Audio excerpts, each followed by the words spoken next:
That way, I respect Freud's strength, but you cannot deny.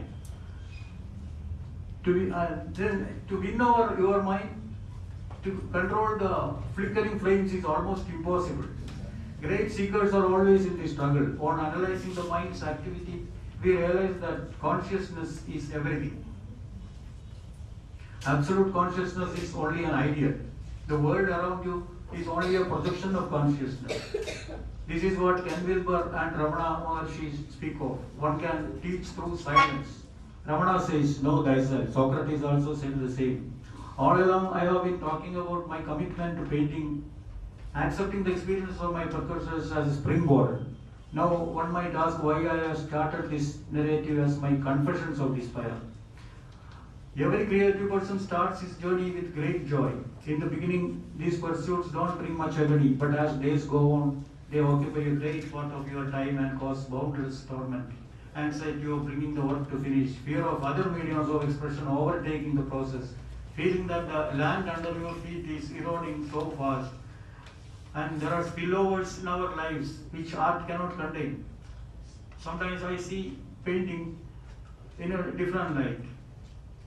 They are inadequate to contain me and my angst.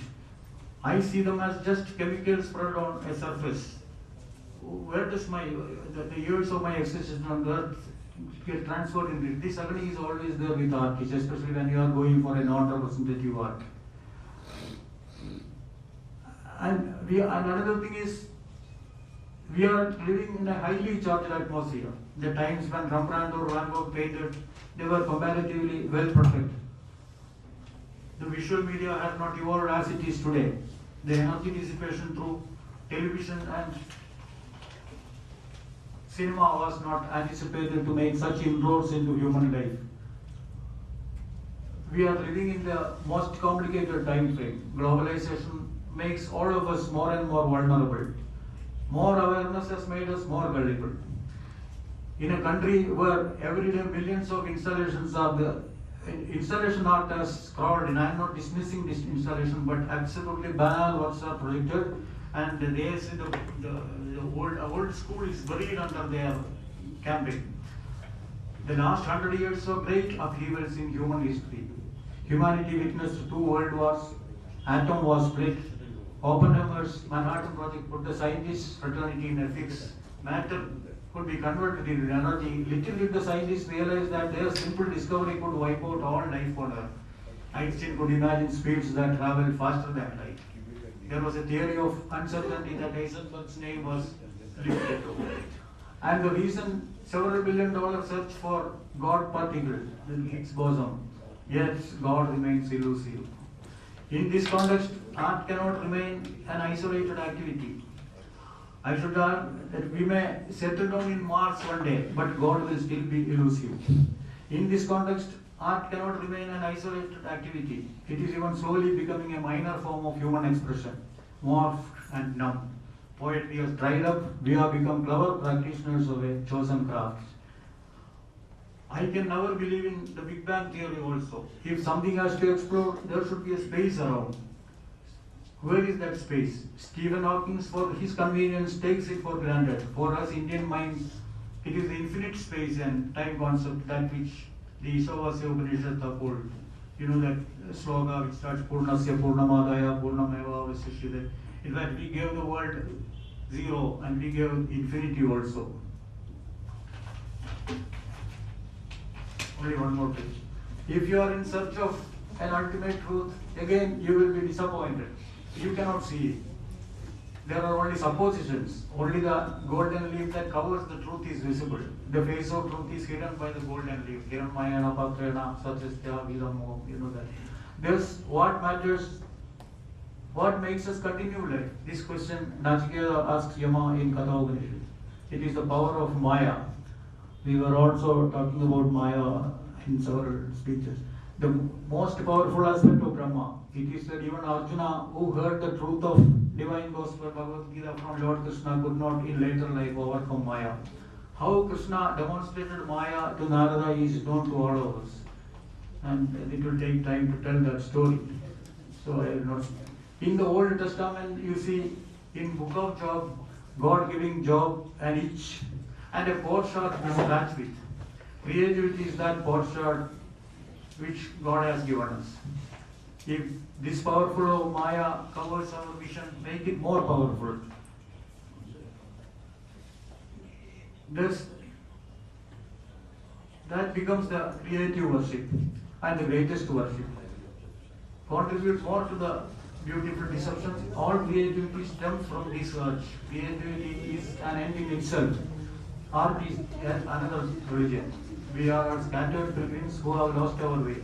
It is like a butterfly trying to cover the hot desert sand with its wings. The search of the seeker, the Jnana Yogi continues. Not this, not this. Young meditator.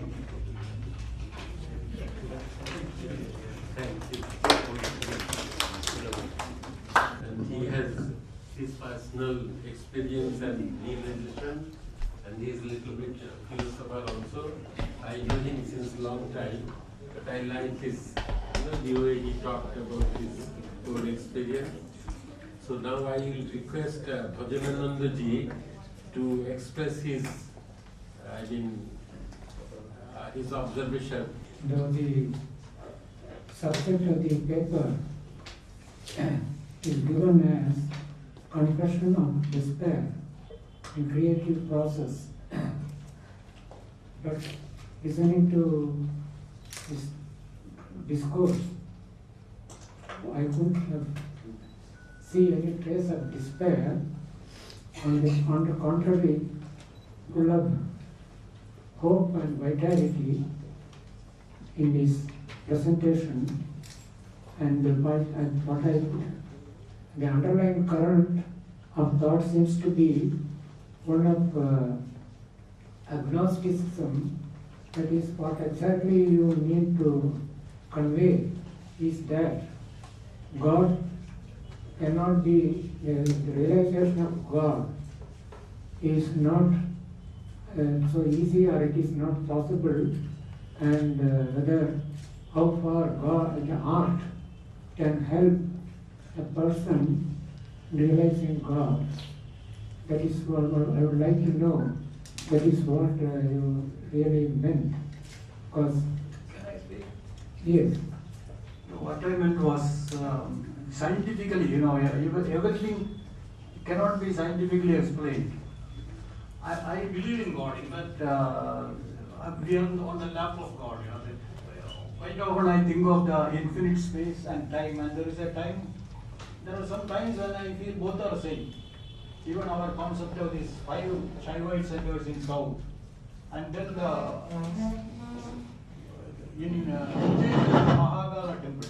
So we are a country which worships time, and that is the most scientific thing. What I dislike is the scientists saying, CCMB people will say we will replicate life and cloning, and nothing is possible. But one can experience. That's why I respect the great sages, because they got lost and then they never wanted to explain. But if all the people get lost, then where the world will continue? The Maya is for that. And even the Spanish writers, Unamno or Machado, somebody said, if God wants to make us do this drama thing and enjoy, let us make him more happy. Let us be more merry, so we will do it to the highest possible. Even in Ramakrishna's time, there was a book, 28 laymen were attached to him. They lived in God. And God lived with them. There are 2 books published by the Ramakrishna. And they were from very ordinary. There is one theatre person, Sri Kumar, and they were honest living, but they never forgot the Godhead. But doing experiments and saying this is God particle and writing article, God, you cannot hold it as a particle. It's a great concept. Who knows when the world started? I never believe in the Big Bang theory. There will be one mystery, and humanity will never be able to get it. That's what I mean. I'm not an agnostic, but I respect people like Albert Camus, because they never bothered God. God is in the other room. Let us do the thing. See, it is not atheists. Atheists are actually making confused statements. By atheism, they are asserting God. So my concept of God is that, it pervades everywhere. Not that. It doesn't mean I am a spiritual man. I am an ordinary human being. But there are moments when I feel, whenever there is a natural disaster, how helplessly they cry. then they remember when there is a flood or an earthquake. And how easily we take for granted all our building positions, and 30 seconds, 2 seconds earthquake, everybody gets shattered. But Now still, the use of the word, you spoke in depth, a great deal about Impressionist painters, so many other painters. So where does despair come? Despair, that is what I want to do. Now I have wasted, now I am 66. From writing I went into it. And when I look at some of my paintings, even Picasso had disagree. One day you will see it's a great painting, and next day the painting is not there. So every artist, you are, there is a sort of auto-suggestion to believe your latest work is great. You have to keep a certain time away from that. Then you will know the reality of that painting. So our lives cannot be contained by any creative process. At the old age, one day Picasso couldn't get up in the morning. All his vitality, where did it go? Who can prevent death, first of all? Nobody. So I feel sometimes my life is wasted. Sir, you have said somewhere that since there is no absolute man, there is no absolute existence. No, absolute in the sense, very often I want to see the pure man. We are like porters. When we are born, apart from our body weight, lot of responsibilities are put on. What is the concept of absolute existence? Absolute existence is an ideal. I want to. Yes. So I mean, absolute existence. Without my physical awareness, I should But hold. you mean to say that there cannot be any absolute man? It's very difficult. Very difficult to understand, to comprehend. That is what, at every stage, I wonder the power of God, how He has made us slaves like porters. We have to carry the whole responsibility, sometimes much against our wish.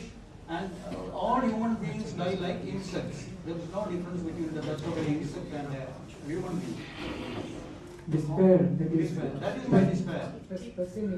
Pessimistic view of life. Is that what you mean? In a way, I am a pessimist because I always think that there is a book, Last Temptation of Christ, written by Hasan Zaki, where Jesus also had this agony, whole life. In the end, he is the physical mortality, body is heavy, flesh is heavily weighing on him. What did I achieve?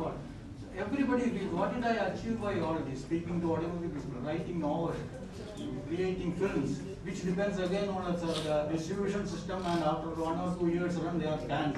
Nobody remembers great film. In 1955, Kurosawa made Rashomon, and even now there are people who have not seen it. And how miserable Satyajit Ray's first few years, Padar Panjariya, Pursansar and all those films, there were no viewers. Since it got award, then again money power, awards and recognition, again people will be attracted to it. So at every stage an artist will go through this agony. Why did I waste my life? The only thing is, now with all the confusion, when I go to my studio, when I see a painting, it catches me. There is a sensuous attachment between the work and the artist in every field. That keeps you going. That is the only thing. And if your health is not good, that also you cannot do. The sense of unfulfillment is a characteristic of existentialism. Human existence itself is characterized by certain existential problems such as loneliness and meaninglessness, and then sense of unfulfillment. These are all characteristics of human existence. That is what the existentialist philosophers pointed out. So you seem to toe that line, I believe, that is existential problems of life. It is also a deep part of the duty or the aim of an artist to project or highlight the existential problems of life also through the art. That also is a good idea. Thank you. Thank you. Thank you. Yeah, please. Well, I beg to differ with Ashutan on that. See, one particular point that Kurosawa's Rashomon is even now very popular. It is seen and enjoyed by many people, even now. At that time, I'm not talking about it, how many years it took. But even after release, but I know the history, that in fact Rasaman had a very favorable audience in Japan. No, I'm not talking about. And then also just in Cannes Film One Festival. of the masterpieces of the world cinema. When he was alive, yeah. Alive. But It was enjoyed.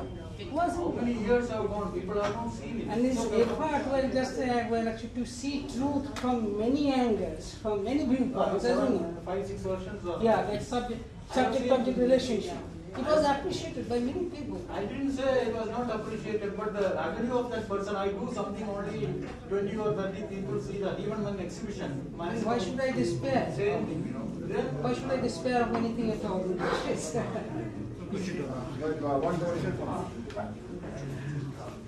Since this morning, I've been listening to many thought-provoking papers, but my question is not directed to any particular speaker, but it is a general question. Generally, it is believed that Indian art is mainly based on spirituality and religiosity, and we have seen illustrations of mainly sacred art.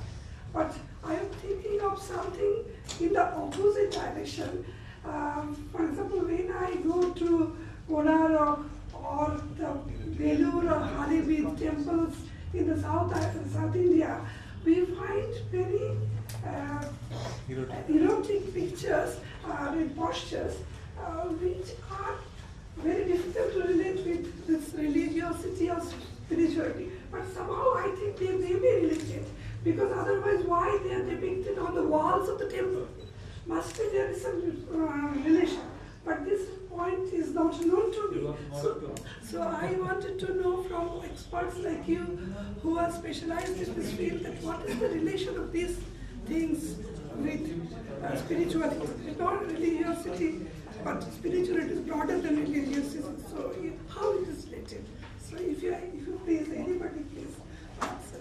In the first place, although I visited several temples, in fact, my pre-monastic life was very much connected with temples.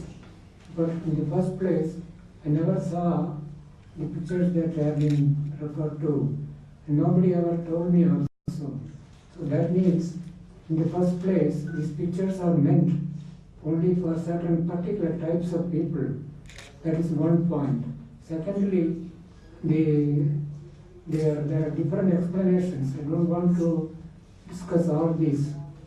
Partly due to the influence of tantras and in the Nandalal Basu, in his article on art as sadhana, there he refers to this. He says, I just don't know why those pictures, the erotic scenes are depicted. I don't know why. But simply because they are erotic, there should be as a work of art, it has got a value. And so there was a move, I think from Puri temple, Jagannath temple, I think there was a move to remove all those the pictures, these sculptures, images. But unfortunately it was not developed. So that's why Nandalal Basu says that I don't know exactly why they have been put there, but as a work of art, and they also represent a particular instinctual life of human beings. So they have also a place in life, though we may turn our face against them, we may turn our minds against them, but that is the reality.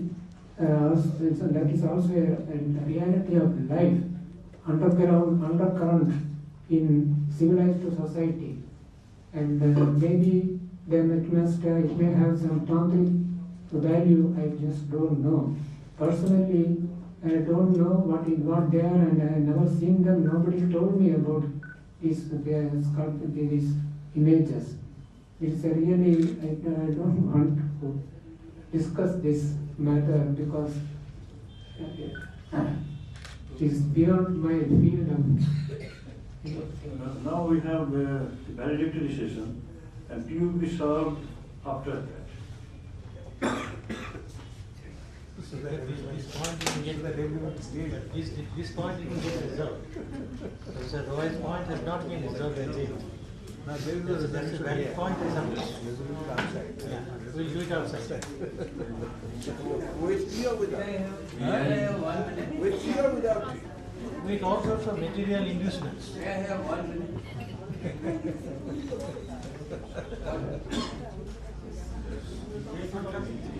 One question he wants to raise. You want to raise the question? I want to comment on Swati Bhattacharya.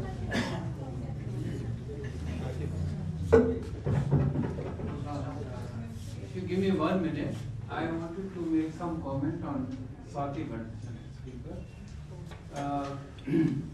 I mean, comment in the sense that because she focused on particularly Natara's image and Heaven's view and Stenogrammatic view, but you haven't given reference to the very famous essay by Ananda Kumaraswamy, Yes. which is titled Dance of Shiva. Because of the constriction of time, I couldn't even accommodate their views on painting also. You see, in terms of I know. the study of this theme, Kumaraswamy's paper is first. And that really gave the foundation, the base of the Because I- interpretation. And it is 1911 essay, but Heaven wrote after that, and Stenogrammatic wrote in the 30s.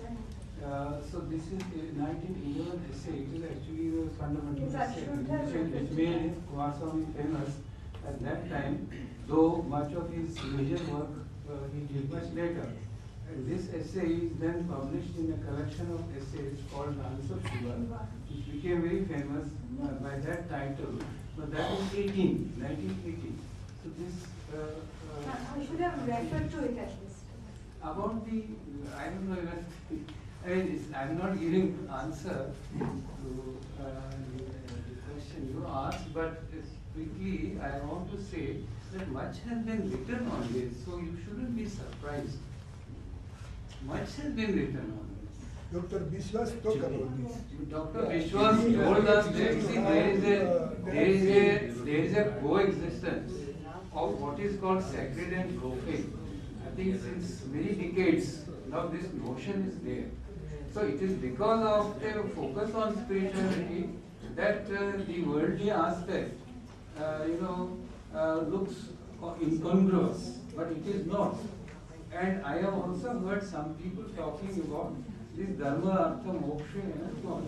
So this worldly, after experiencing the worldly pleasure, then only one will go to spiritual.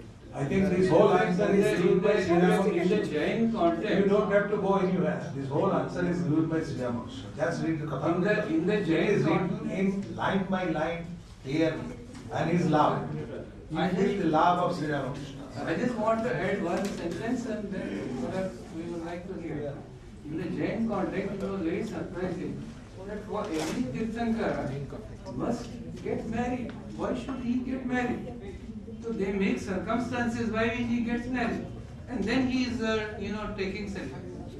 Then he is taking. So I think the experience of worldly pleasure is as important as then, taking. There is one more aspect. What is considered profane now may not be considered properly guarded. As per our program, we are supposed to have a tea break now, but we will be skipping the tea break and we will continue with the valedictory session, which will go on for about half an hour, and then finally we'll have tea and disperse.